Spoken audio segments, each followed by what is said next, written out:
A Rádio Rio de Janeiro passa a apresentar Movimento Espírita em Foco. Apresentação Cláudia Dutra.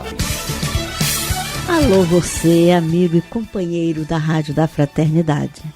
O programa Movimento Espírita em Foco está no ar. E no ar, hoje nós estamos naquela empolgação. Estamos montando o nosso evento de amanhã e contando que ele será um sucesso, esse nosso retorno, essa nossa parceria com o Conselho Espírita do Estado do Rio de Janeiro e a rádio para realizarmos esse feirão fraterno. E é um feirão cheio de novidades. O feirão tem arte, tem música, tem muita coisa para a gente adquirir, tem artesanato, mas tem algo que é extremamente importante, porque aqui no Rio de Janeiro é a primeira vez que nós vamos fazer. Nós já fazemos essa atividade, que é a novidade desse ano para o Rio de Janeiro, em outros feirões, lá em Niterói, por exemplo. Mas aqui será a primeira vez em que nós estaremos com o nosso café literário. E esse café literário ele é extremamente importante porque é o momento daquele colóquio gostoso com o autor dos livros que nós amamos. E falando em arte, nós temos, obviamente, as músicas que vão estar o dia inteiro deleitando lá as nossas emoções, os nossos corações. E o grupo que nós escolhemos para a chamada do feirão da tarde de hoje é um grupo que vai estar lá, mostrando como se faz arte espírita. A oficina de estudos da arte espírita vai estar lá mostrando o que eles fazem, convidando as pessoas a participarem, mas também vai estar cantando e encantando com músicas como essa que nós vamos ouvir agora. Título da música: Quando Existe a Paz.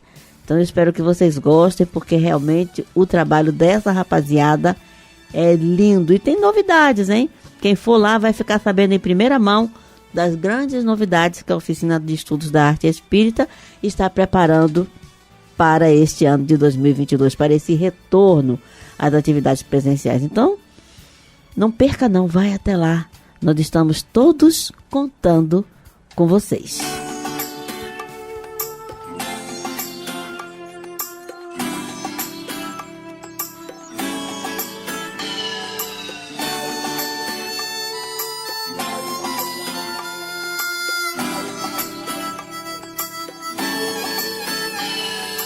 Deixa a porta abrir, deixa o sol entrar, jardins a reflorir, amor pra dar. Quando existe a paz na mente e no coração, Deus está presente e a vida é uma canção. Canção de paz, de luz, de amor. A melodia sopra aonde o vento for. Canção de paz, de luz, de amor. A melodia sopra aonde o vento for.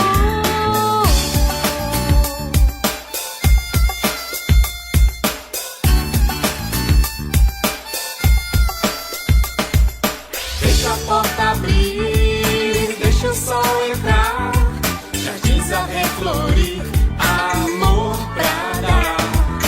Quando existe a paz na mente e no coração, Deus está presente e a vida é uma canção. Canção de paz, de luz, de amor. E a melodia sopra aonde o vento for. Canção de paz, de luz, de amor. E a melodia sopra aonde o vento for.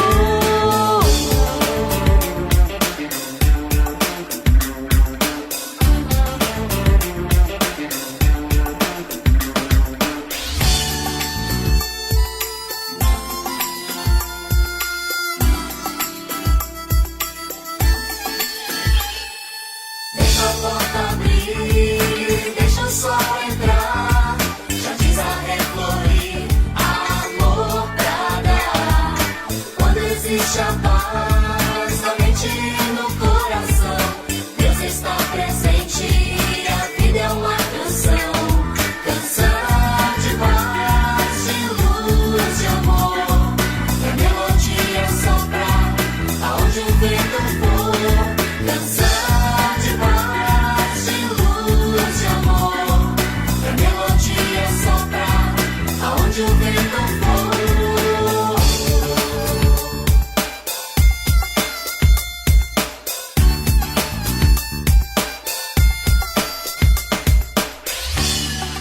aí, vocês gostaram da música? É bonita, né? Essas e outras músicas estarão sendo apresentadas lá por esse grupo de trabalho maravilhoso que faz da arte uma forma de divulgação da doutrina espírita, mas, como nós estamos no campo da arte, nós temos aqui uma convidada, talvez a última convidada que nós vamos conseguir falar presencialmente, porque nós tivemos aí o anúncio, o aviso, que teremos uma surpresa, um escritor espírita que está na Bienal de São Paulo, esse ano, e que vai fazer uma visita lá no nosso estande. Mas, daqui do Rio de Janeiro, nós já falamos com alguns escritores e hoje nós estamos batendo um papo gostoso com Fátima Moura. Fátima, querida, boa tarde, bem-vinda ao programa Movimento Espírita em Foco mais uma vez. Boa tarde, Cláudia, boa tarde aos queridos amigos ouvintes. Muito feliz pelo convite e pela oportunidade de poder estar com vocês nesse momento tão importante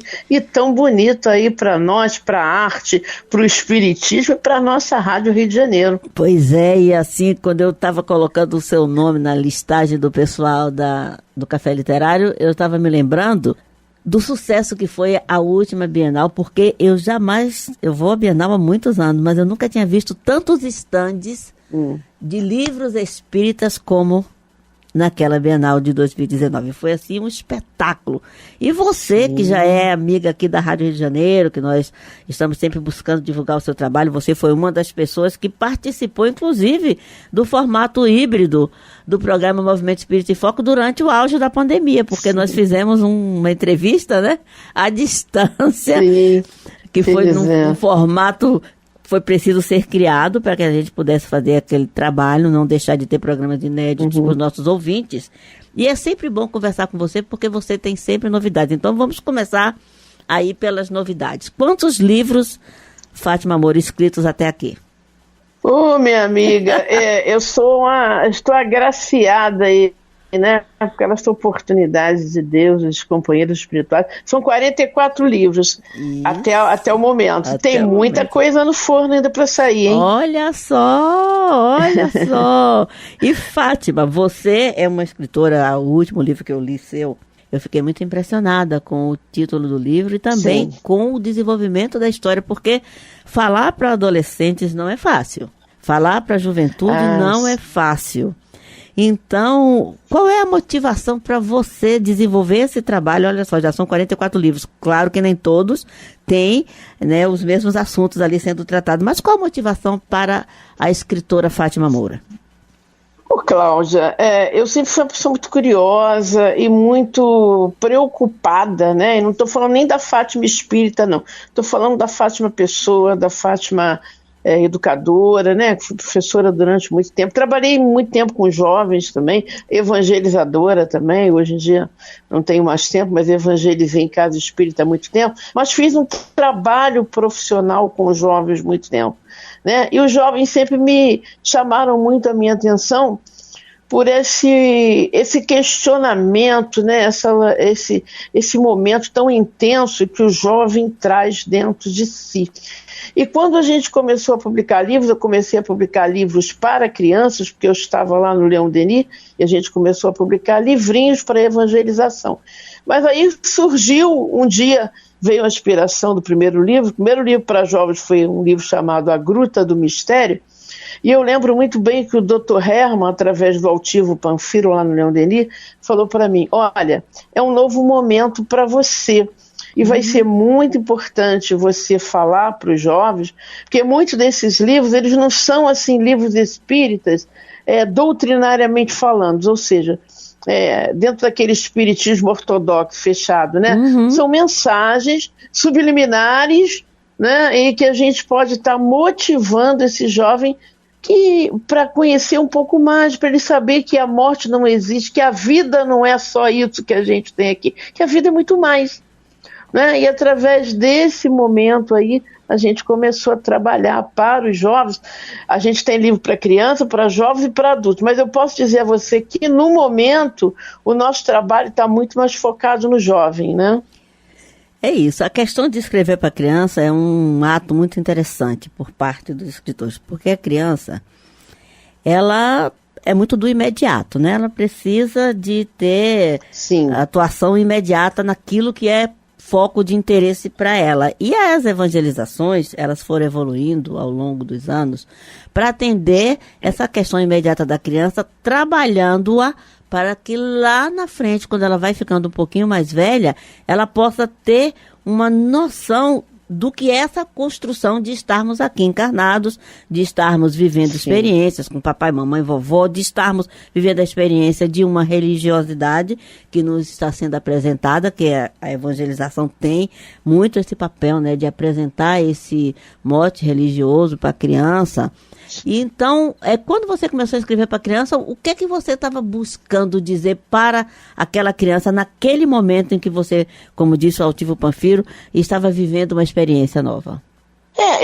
Foi muito interessante. Eu comecei a escrever muito cedo, né? Com 9 anos eu já estava rabiscando peças de teatro, né? E algumas coisas. E é interessante isso, né? E esse trabalho veio sendo guardado, arquivado e tal. Quando eu me tornei adulta e comecei a evangelizar, né? E como eu trabalhava, eu rabiscava também, ilustrava e trabalhava um pouco com a música também, e eu comecei a colocar tudo isso junto num só lugar. Eu falei, bom, eu poderia fazer isso assim, e as ideias começaram a chegar. Você acredita, Cláudia, que o meu primeiro livro para crianças, chamado Mamãe Sabe Tudo, ele ficou na gaveta durante 10 anos. Nossa. Eu só consegui publicá-lo 10 anos depois. Você vê como é que tudo tem um tempo certo, né? E exatamente isso. Motivar as crianças. Aí a gente começou a escrever falando sobre relações familiares, né? Para que as crianças valorizassem a história. Mamãe sabe tudo. Você já deu um beijo na mamãe hoje? Já disse a ela o quanto é importante você ser seu filho? Papai grande amigo, você já falou com o papai hoje? Essa coisa da valorização da família, da gente estar junto, né? E todas essas questões também que a gente julgou importante e que os nossos amigos trouxeram, porque na realidade a gente é só aquele que realiza, né? Porque a idealização já vem de lá, né? Eles é que idealizam aquilo que é importante que a gente fale para as pessoas. A gente se coloca só como condutor, né? E eu tive essa oportunidade de me colocar como condutora dessas mensagens, mas dentro desse aspecto mesmo, valorizar a família, valorizar a vida, valorizar a importância da gente viver cada dia, né, de Deus, esse mundo que está sobre nós, enfim, motivar as crianças para o bem também, para a família, para as coisas boas, para o estudo. Sim. Né?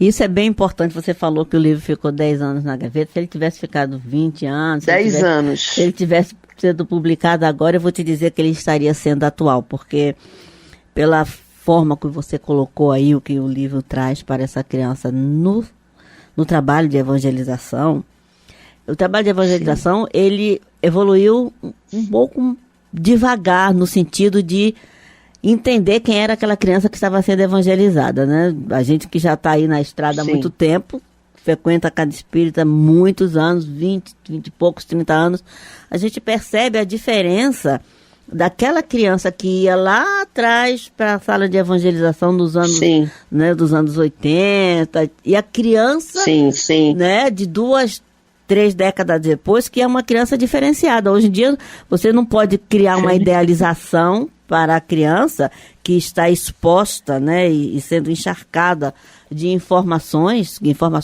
do dia a dia, informações dessa correria, dessa velocidade que o mundo está hoje. Você não pode mais dizer para aquela criança, vamos sentar aqui, vamos pensar aqui em criação divina e vamos desenhar aqui um jardim cheio de flores, com árvores frutíferas, porque essa não é mais a realidade hoje do mundo. Existe tudo isso ainda, continua existindo.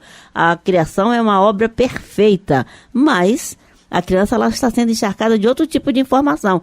Quando você coloca olha, o seu primeiro livro, há quantos anos? 20 anos? 20 e poucos anos? Primeiro livro? Há 35 anos atrás. Eu comecei a publicar livros em 1990. Há 35 anos atrás.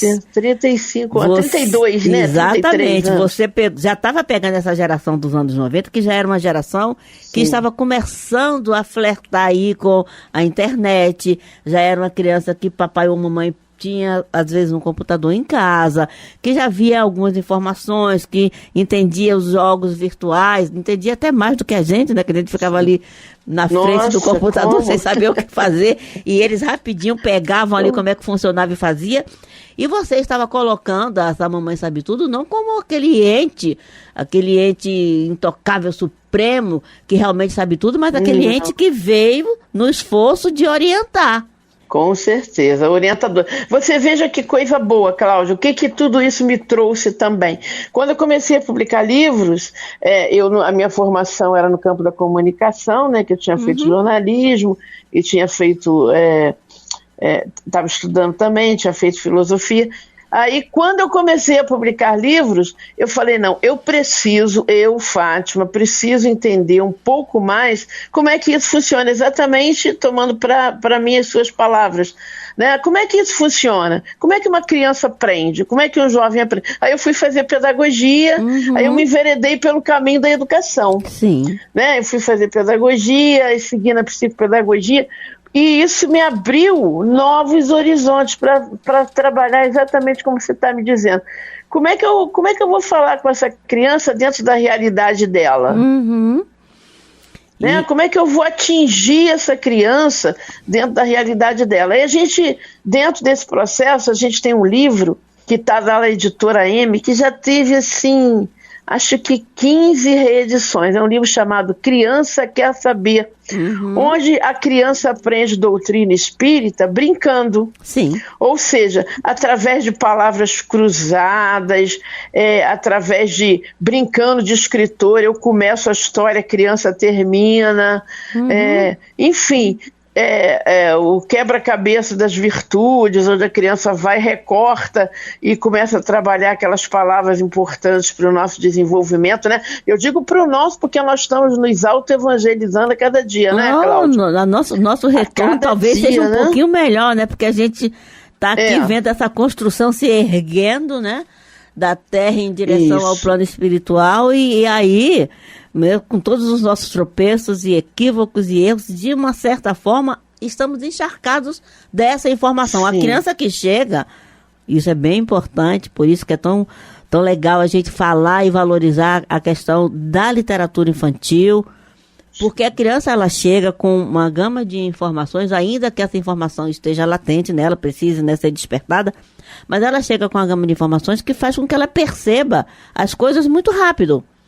Você hoje em dia tem esses espíritos que estão chegando agora, né, eles têm um outro feeling, né? Eles têm uma outra visão, né? Crianças têm uma outra visão, estão muito mais atentas, estão muito mais envolvidas em tudo isso. Então a nossa linguagem, como você bem falou no início da nossa conversa, a nossa linguagem tem que estar adequada a isso tudo, né? Não pode ser superficial demais, porque senão a criança, como ela tem uma coisa muito bruta que chega para ela a nível de informação, e as informações que chegam, nós não podemos ter aquele controle que gostaríamos.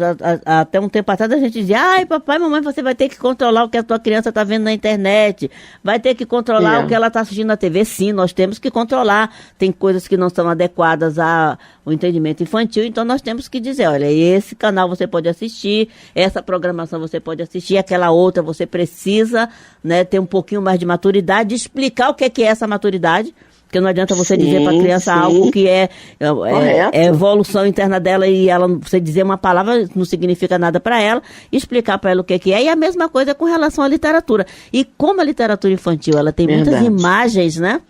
As imagens, elas às vezes falam muito mais do que o texto, claro, é uma junção, né? A gente vê novos trabalhos, o campo editorial, ele tem crescido bastante, dentro dessa questão em pouco tempo, né? A gente encontra coisas muito legais, mesmo dentro da doutrina mesmo, do movimento espírita, a gente tem aí o Luiz Hu, que está fazendo um trabalho bacana, né? Super bem ilustrado, o próprio Maurício, que trouxe, né, os seus personagens maravilhosos com que a gente conviveu na nossa infância. Né? Que trouxe as questões espíritas, né, para dentro dos quadrinhos. Olha que coisa incrível. Que ele já fazia, né? Já tinha lá o anjinho, já tinha fantasia fantasminha, Já, e talvez naquela época a criança não entendesse o que era aquilo. Né? Agora ele assumiu mais isso. Agora, se você tem um anjinho, você tem um fantasminha, é alguém que já esteve com você antes.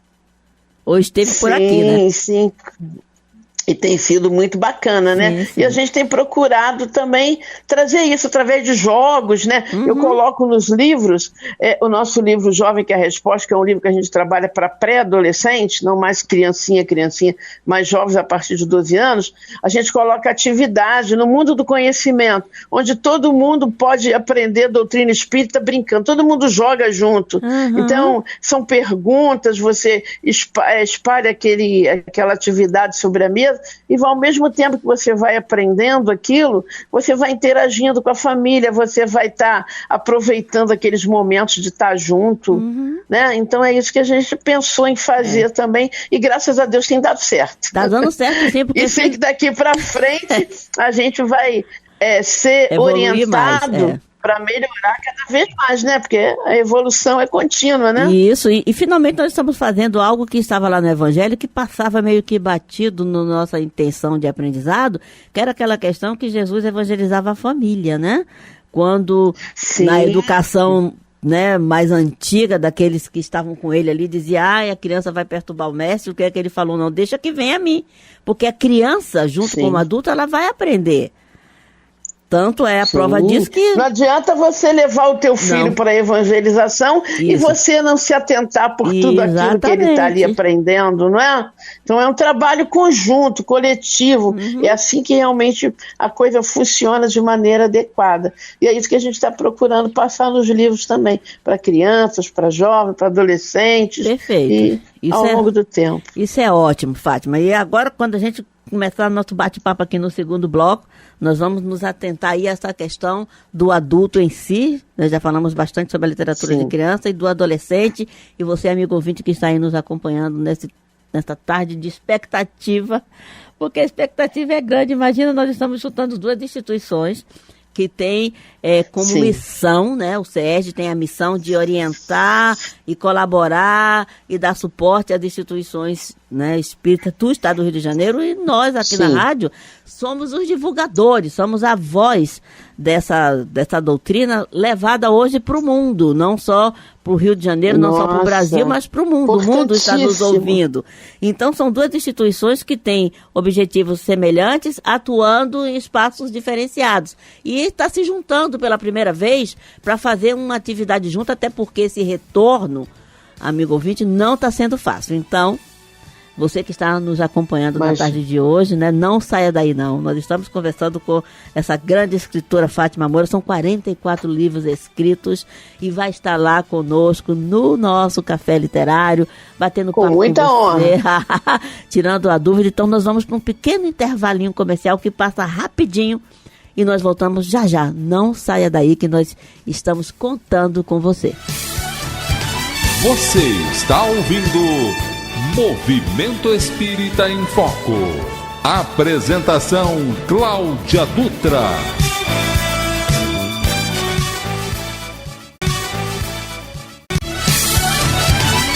Estamos apresentando Movimento Espírita em Foco. Agenda do Movimento Espírita. Claro que a nossa agenda é o nosso trabalho, o nosso grande encontro de amanhã. Estaremos de volta às atividades presenciais, trazendo muita gente boa conosco.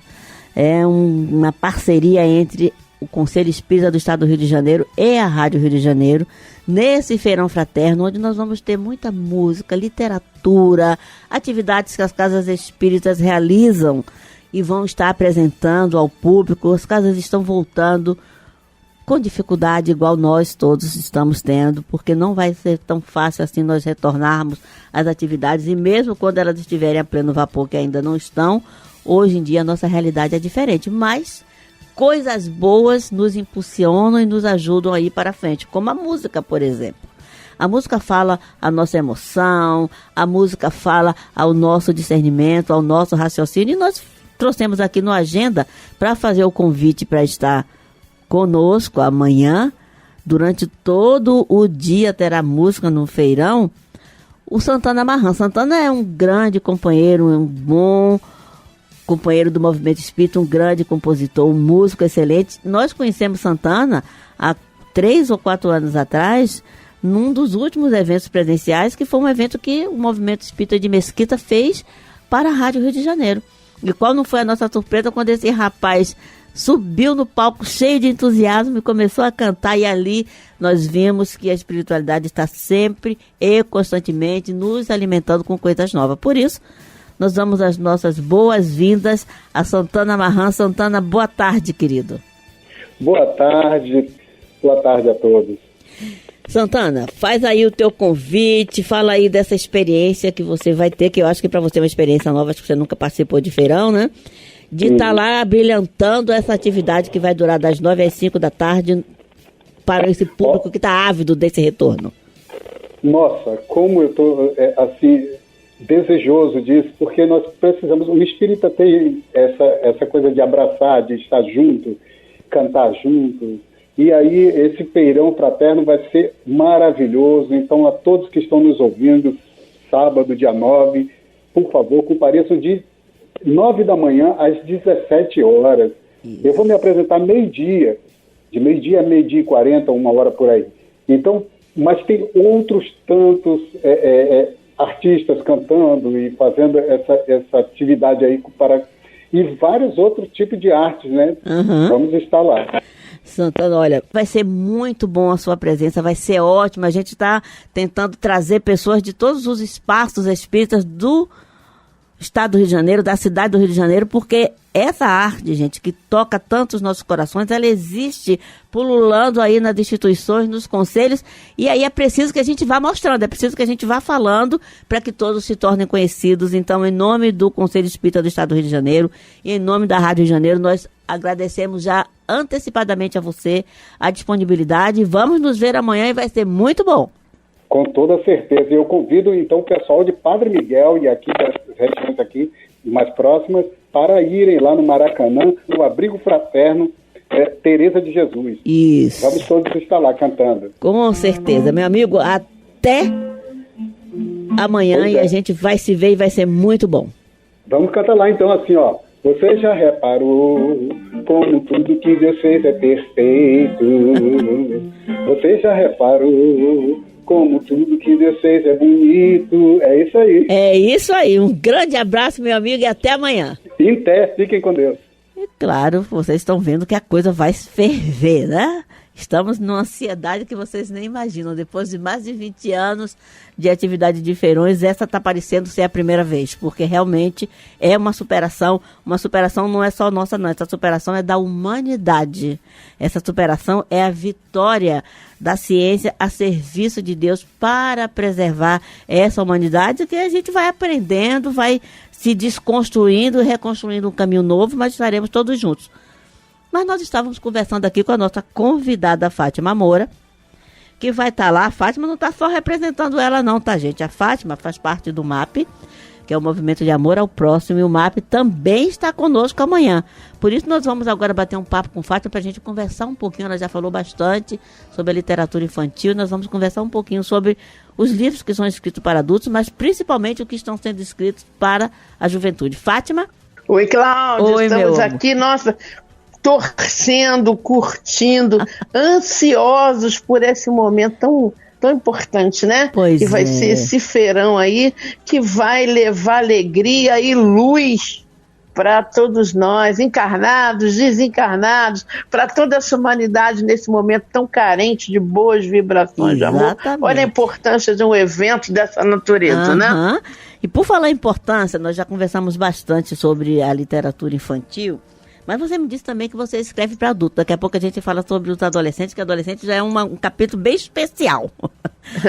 O que é que como é que você se sente escrevendo para, né, as pessoas adultas, uma vez que a gente sabe que tem uma infinidade de literatura para esse público, mas cada escritor tem o seu foco especial. Qual é o foco de Fátima Moura nessa escrita para adultos? Os livros de adulto, Cláudia, eles começaram com os romances psicografados, né? Então, eu estava lá no Leon Denis, a gente começou... Na realidade, eu psicografo desde 15 anos de idade.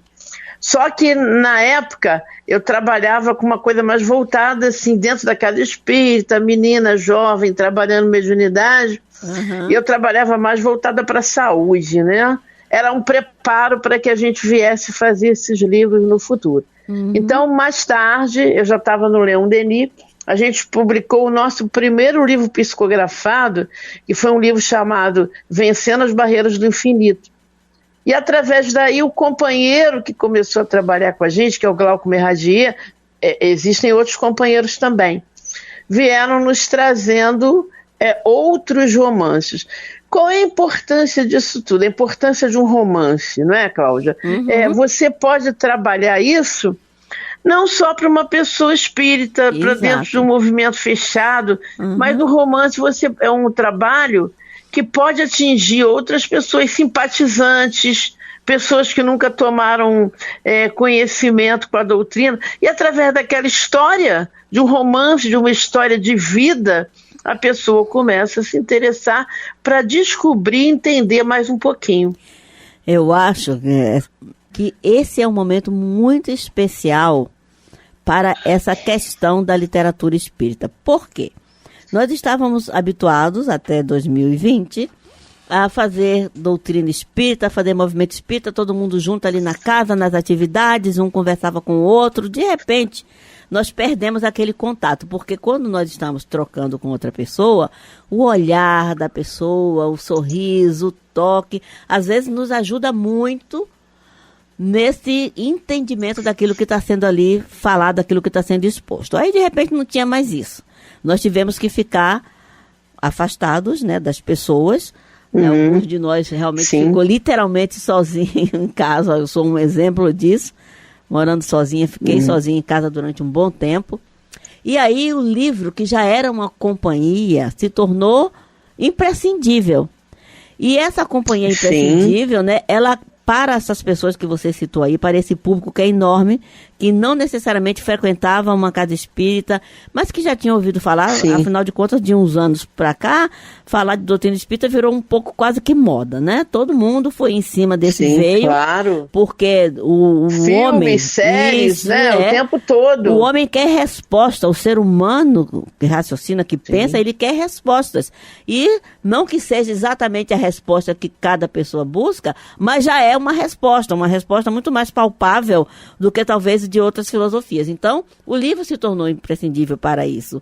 E para aquelas pessoas, como você citou, o romance é realmente um caminho sem retorno. Não é à toa, né, que a grande lavra aí, que foi Emmanuel, o próprio André, também utilizou desse caminho do romance para falar das ações, da lei de ação e reação, que é algo passível de ser compreendido para quem não estuda a doutrina. Ainda que alguns com dúvidas, né, ou com uma aceitação, né, um pouco assim, meio preconceituosa, porque, mas eu nunca vi, eu já escutei pessoas que, ninguém nunca voltou para dizer como é do lado de lá. Mas quando você lê um romance e que a história te prende, você é levado para um caminho, e acho que é o momento do retorno individual de cada um de nós, aquela verdadeira pátria que a gente nega, né? Quem não é reencarnacionista nega que essa verdadeira pátria existe. Então você faz um retorno para dentro dela quando você lê um romance. E escrever romances também foi uma forma de afirmação da doutrina. Os primeiros romances que foram escritos, Fernando Duó, quando escreveu uma Sombra de Mulher, lá, né? Anos 40, não sei mais, porque, gente, aquilo já chamou a atenção, virou uma radionovela. Então já é algo... As pessoas se identificam com aquele conteúdo do dia a dia, as pessoas, nossa, mas tem algo mais aqui, o que eu posso tirar disso aqui? Né? E quando você tem um livro doutrinário de estudo, é aquele público mais específico, as pessoas que já conhecem, estão estudando. Mas o romance, ele tem uma abrangência muito grande, né? De você presentear, de você passar para pessoas que estão querendo buscar realmente, como você falou, respostas. As pessoas estão querendo. E quando a pessoa lê uma história e se identifica com elas, não, mas aconteceu algo parecido, assim, não, mas e a pessoa começa a realmente firmar aquilo de uma maneira mais positiva, Exato. né? Então como as pessoas começam a se identificar com a questão do romance, porque elas se veem refletidas naquela história, naquele dia a dia. E isso é muito importante, é uma maneira de divulgação de uma forma mais leve, mais sutil, mas onde a pessoa começa a perceber, se identificar com aquelas questões ali, né? E até mesmo quando a gente fala livros para jovens, livro para jovens, mas a gente fala livros para jovens de 8 a 80, ou para toda a família, que a importância dos pais e dos jovens, está todo mundo lendo ali, toda a família buscando, como você falou, as pessoas estão buscando respostas, e as pessoas começam a encontrar. E eu estou muito feliz, eu queria partilhar uma coisa com vocês também, estou muito feliz, eu recebi a notícia tem 2 dias, a gente tem um livro aqui que está sendo adaptado para o teatro, Alguém Me Viu Aqui, né? Um grupo do Rio Grande do Sul, né? Até acabei de postar aqui na minha rede social, Sobrinhos de Shakespeare, estão adaptando o romance Alguém Me Viu Aqui para o teatro, né? É um apoio da Letra Espírita, eles estão fazendo isso lá no Teatro Municipal do Rio Grande do Sul. Olha só, outra forma de divulgação. E o conselho lá é bem ativo, né? O conselho lá é bem ativo. Nós falamos agora... O teatro é outra coisa também. Isso, muito bem. O teatro teatro, cinema, hoje em dia, é uma realidade da divulgação. A informação chega de uma forma mais leve e como são linguagens rápidas, né? Rapidamente um tempo longo de situação é ali exposto em poucos minutos, isso faz com que mais pessoas possam se interessar por o assunto. E se a pessoa quiser aprofundar, você vai estudar a doutrina, né? Nós estávamos falando agora há pouco... Eu fiquei muito feliz mesmo. Pra nós mim também. Então, do mundo espiritual. Nós estávamos falando sobre a questão da linguagem para jovem. O que é que eu penso, e acho que a maioria dos pais também querem entender isso. O jovem, quando ele chega na adolescência, né, a criança se torna adolescente, na realidade o espírito ele se apresenta exatamente como ele é. E aí... é preciso que se fale uma linguagem que se assemelhe à expectativa do jovem, porque o jovem entra num espaço de expectativa, depois que ele entra no primeiro segmento, né, da adolescência, que só vai diminuir à medida que ele se torna adulto. Então, como é que é escrever para esse público? Olha, é bem envolvente, viu? Bem, acho que a palavra é desafiador mesmo, né? É bem desafiador. Porque o jovem, esse jovem que a gente tem agora, né? Esse jovem totalmente diferenciado também, que busca, que realmente necessita respostas. Como eu te falei anteriormente, a gente tem vários livros para os jovens, mas a gente tem um livro, no mesmo teor do Criança Quer Saber, é um livro também que tem, um livro muito divulgado lá na editora M, que é o livro O Jovem Quer Respostas. E onde a gente fala, o que eu procurei trazer nesse livro, e tem dado assim, tem sido muito bom, uma aceitação muito boa, sabe, Cláudia? As 15 perguntas que os jovens mais nos fazem. Então, o que é bullying, namorar ou ficar... como tratar aqueles que têm opção homossexual, tem uma opção diferenciada dentro da sua sexualidade, que é um assunto tão atual, não é? Essa questão do gênero, né? Precisa ser bem trabalhado com o jovem, precisa. Sim, e tudo isso dentro da doutrina espírita, né? Quer dizer, com um fechamento doutrinário, né? Mas intrigantes questões que a gente fala, respostas espíritas para intrigantes questões. Então os jovens nos dão um feedback muito, muito bom, sabe? Inclusive eu tenho pessoas que me escrevem, nossa, eu estou usando o teu livro com jovens infratores, estou usando o teu livro com jovens no trabalho do projeto lá, né? Aí a gente vai ficando cada dia mais feliz e a responsabilidade aumenta também, a gente vai pedindo a Deus que nos oriente para novos trabalhos, que a gente possa falar realmente essa linguagem que possa preencher o que essas pessoas estão buscando. Perfeito. Então, Fátima, olha só, nós estamos assim não só na expectativa, mas radiante pela oportunidade, que nós vamos juntar ali no Café Literário linguagens, né, que se complementam, né? Nós vamos ter o Tiago Brito, que já fala direto para o jovem, já começou falando para o jovem, né? Sim. Nós temos você, nós temos escritores que estão no caminho dos livros doutrinários, mas hoje com uma visão muito mais moderna, que nós temos a Darcy Neves, nós temos a Daniela, nós temos o Alexandre, que são escritores ligados ao CERJ, né?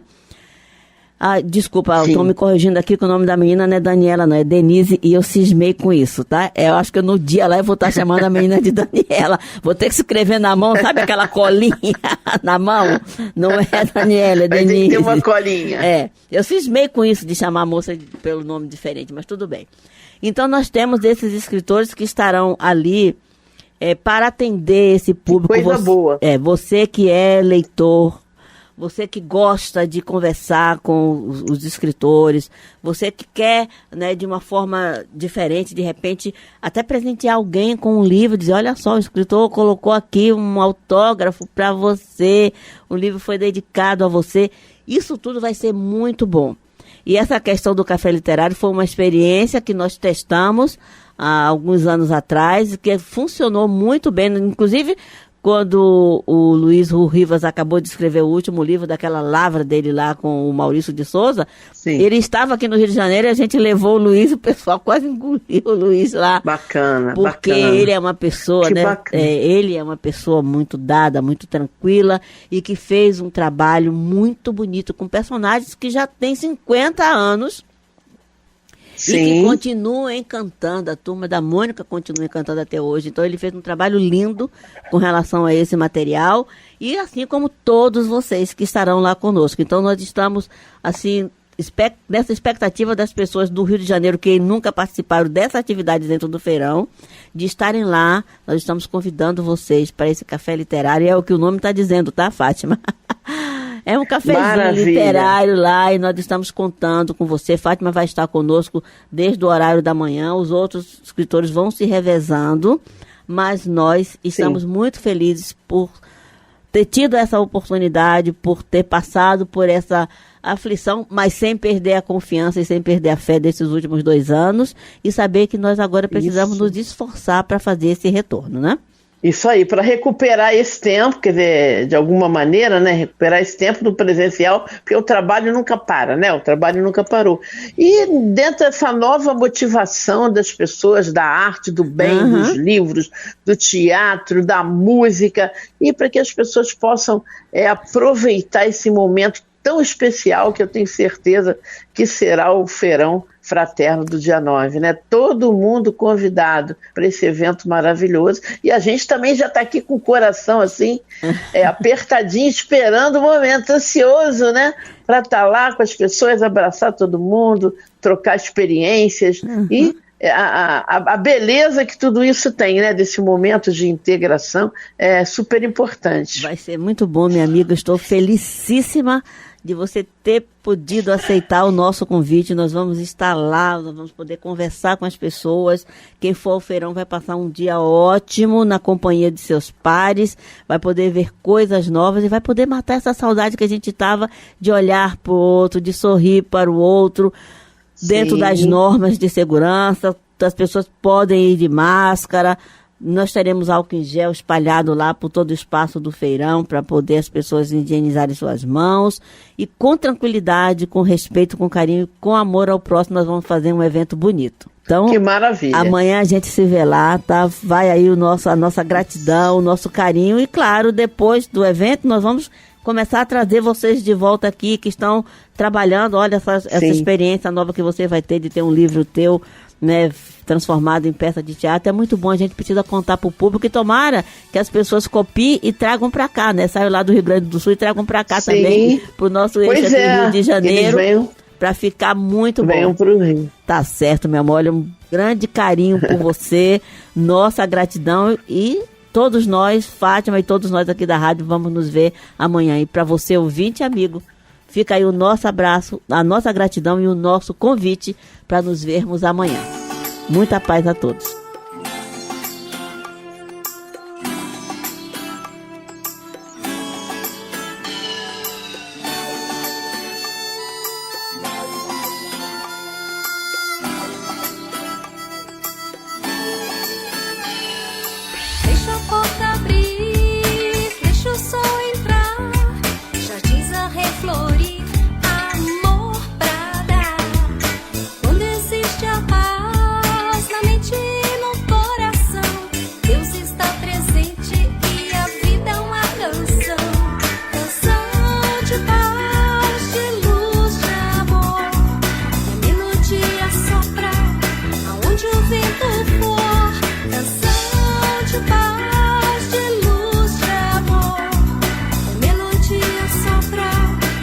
aonde o vento for.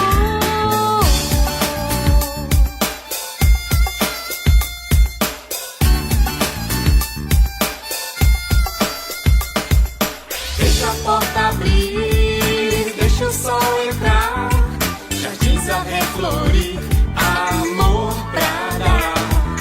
Quando existe a paz, a mente no coração, Deus está presente e a vida é uma canção.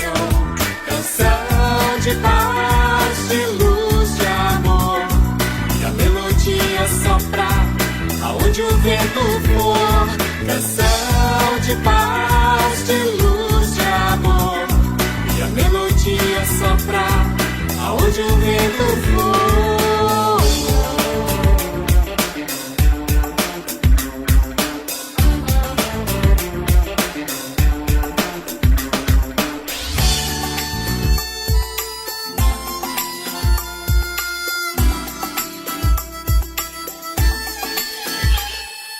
Deixa a porta abrir, deixa o sol entrar, jardins a reflorir, amor pra dar.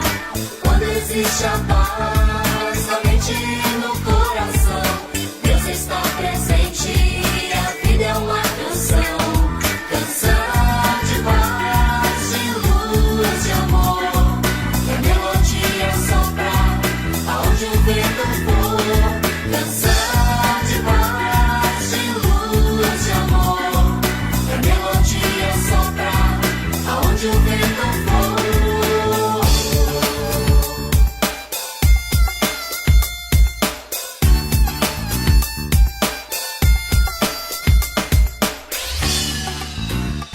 Você acabou de ouvir Movimento Espírita em Foco.